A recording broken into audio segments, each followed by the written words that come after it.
Welcome to the channel. Thank you guys for tuning in and welcome to another review. In front of you, you can see yet another SteelDive watch. My latest order included a few different watches.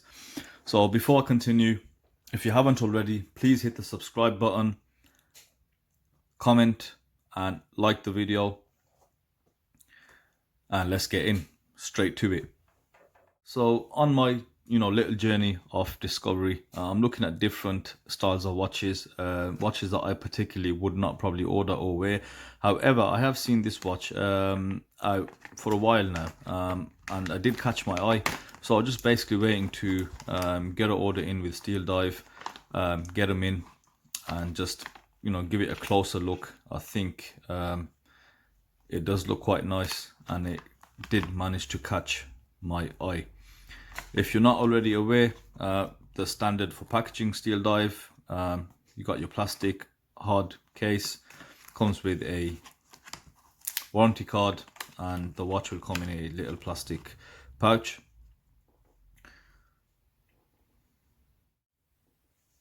So specifications wise, the watch, it has a 316 stainless steel case, comes with a leather strap. You've got a domed sapphire crystal, and the watch is running a NH35 movement. I love how SteelDive, they stick to what they know. If it's not broke, then don't fix it. There are a few discrepancies amongst a few of the brands where they keep switching from the Miyota to the NH35. My personal preference is NH35. It's a tried and tested movement, super reliable, so you can't go wrong as long as you stick to using that. Moving on to the dimensions of the watch, you've got a 42mm diameter case. Now, looking at the style of the case, it is a squarish cushion style case. So the lug to lug is also 42mm going from the center. So it's a bit small on the sides, as you can see the curve of the case. Thickness being 13.5, but you do have a wide lug to lug of 24mm. As you can see, this is slightly different, so we'll go into that. Let's start looking at the watch in a bit more detail. So straight off the bat, homage wise, this does take its cues from the Panerai Radiomir. I'm guessing that's how you say it. We can see that by a couple of features. One, how the lugs are set, the general shape of the case, and the dial, and obviously the crown. Also, Grupo Grammar, I can see a bit of that in the watch as well. But I do like the look of the watch overall. It does look quite different, quite vintage. I do like the case. I think it is pretty unusual. Especially not what I'm used to, which is divers mainly. So moving on the dial, we can see it is a sandwich style dial where you can tell this black textured dial has been placed on top of whatever is underneath. On the dial, we've got your usual SteelDive logo, automatic 200 meters. They have tried to keep it quite simple, minimalistic, not putting any of the information on there. The indices, you've got a mix of Roman numerals and numbers. And again, this is a feature of the Panerai as well, where you're actually missing the number 6, they're missing the 3 and the 9 and the 12 p.m. So I don't know how I feel about that, the way the Arabics have been done on this, but the overall design, I do quite like it. The dial, it is textured. The texture does look like tarmac, bear in mind. Let's get some closer shots. Yeah, it does look very tarmacy. The printing is clear. Now I think the dial, let me make sure before I say it.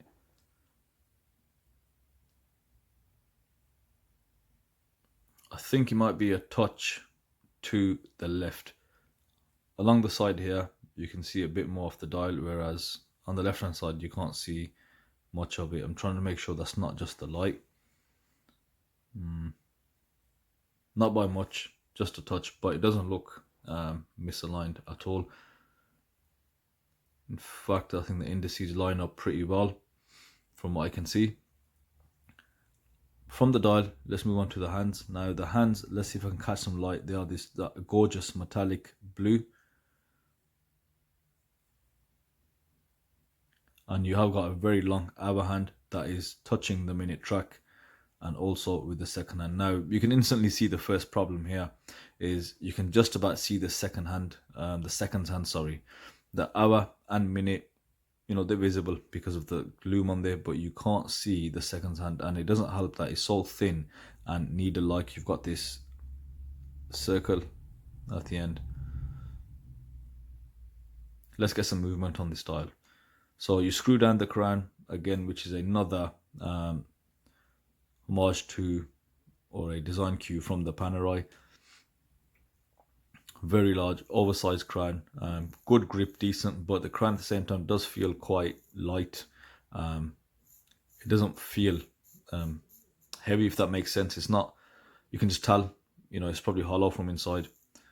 And of course it is engraved with SteelDive logo.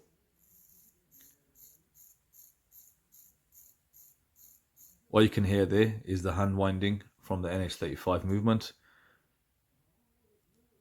Pop one, let's see, and you can hear the date move, but however, obviously this dial does not have a date window, and then that's just to change the time.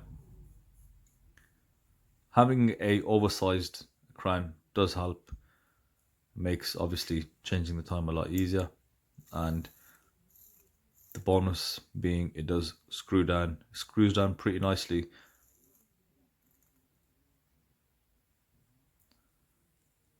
Just check that sweep.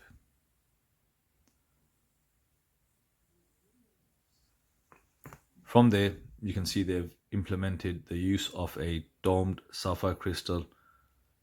Now on the description it says AR coated. Now, yeah, you can see it there. And compared to some of the other watches, so recently the SD1971, that has got really strong loom, to the point where under certain light conditions, it's hard to see the actual color of the dial, or you just get this blue hue over it. Now this, as you can see, it does have AR coating. However, I prefer this level of AR coating where you can just about notice it, so it doesn't interfere with the dial, because, you know, it is a different dial, and I think it is still a nice looking dial.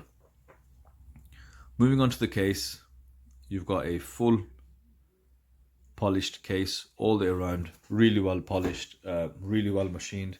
Let's just give it a quick clean.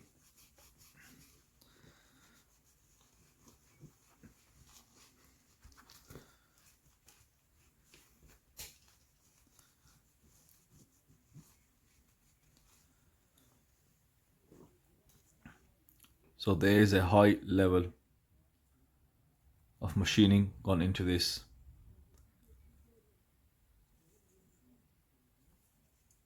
And you can see the different angles that are visible on the case. It is a beautiful shape, and it feels nice as well. You know, there's no chance of sharp edges at all. The only thing sharp on it, in fact, is literally the logo on the side of the crown. Now, back of the case, you can see this, I don't know, I wouldn't call it octagonal, but, you know, I don't know if there's 8 sides, but I think it's called just a polygon style case back. Now, I don't know how you would get that off. I'm guessing there's a tool for that. You know, maybe you'd use one of those rubber balls. Now, one interesting feature of this watch, which I'm not accustomed to again, is the actual lug. So the lug width, it's 24, so it's quite large, and the way to obviously replace straps would be by accessing these two tiny screws here, pulling that out, I'm assuming, and then changing the strap.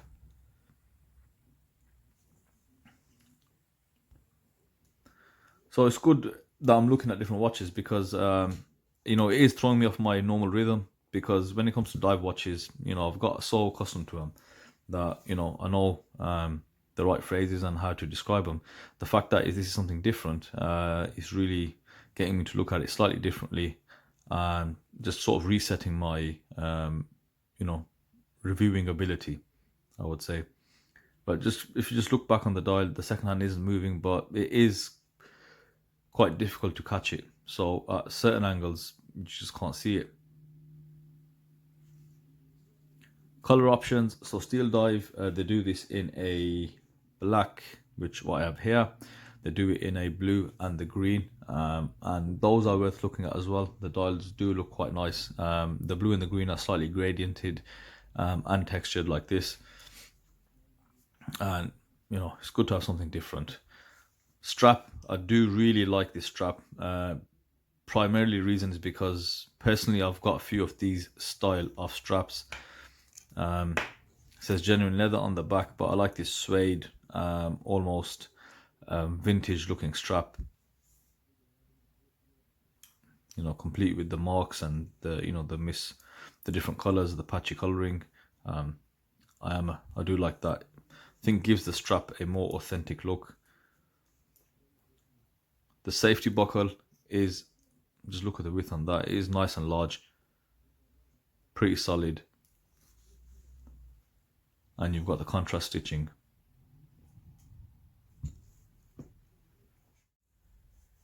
Moving on to the loom shot, I'm back in my dark little corner, just so I can get great loom on the watches. Yes, very great loom, really good. Swiss C3 super luminova. Everything is well lit up, evenly lit up, and the hands, apart from the second hand.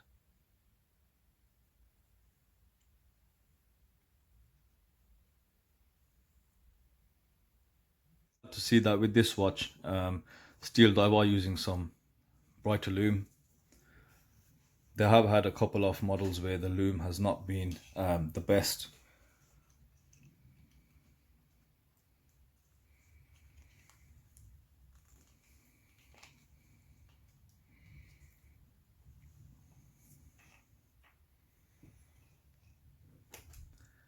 So let's take a wrist shot. Straight away, it's a bit uncomfortable. Now, oh god, it's only a 42mm case, but you can just take a look how it's sitting. It's there's no curve on the leather strap. Now I don't know, maybe that's because the strap is possibly quite stiff. It needs you know, being worn in. However, I think it's down to this style of lug. Usually when you've got your lugs that come down, obviously it pulls the strap slightly in and helps it curve. This is sitting quite square. You know, it is sitting quite square, and it's literally grabbing onto the bones on the wrist, so it doesn't feel like it's sitting down onto the wrist properly. So yeah, it's not quite right. I'd probably experiment with a leather, not a leather, sorry, but a different kind of leather strap, or maybe a silicone one, or maybe this just needs a bit of time to be, so that it can wear in. But as it is fresh out of the box, it will sit uncomfortably on your wrist unless you do have quite a large wrist. My wrist is 6.5 inches, so I do, yeah, on my wrist it does feel quite uncomfortable. I can feel it, just the watch is staying there, like my wrist rotating underneath it. So okay, to summarize, overall I'd say, you know what, I am pleasantly surprised. I do like the case shape. It is a very smooth case, great polishing, great finishing on the case overall. I think the crown is a nice touch. The sandwich dial, I'm just indifferent to that, to be honest. I think the dial does look nice. I don't have any other preference of what it should be. The hands, I would, even though I think it looks fine, it matches the dial, the blue metallic hands, I would go with a different color, possibly maybe even white or something, just so that you can increase that visibility. The second hand you can barely see it, but if you try and take a closer look, it is quite a nice second hand, but it's just not visible.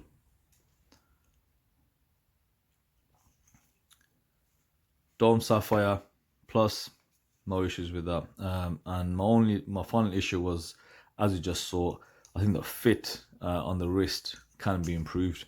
You know, your bracelet, your strap does need to kind of curve around it.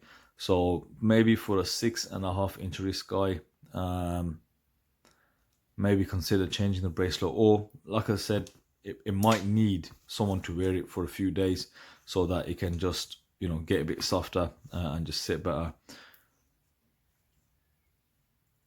But as I tried it on, it doesn't sit too well on the wrist. But overall, you know, that it's all about the engine. It's all about the heart, isn't it?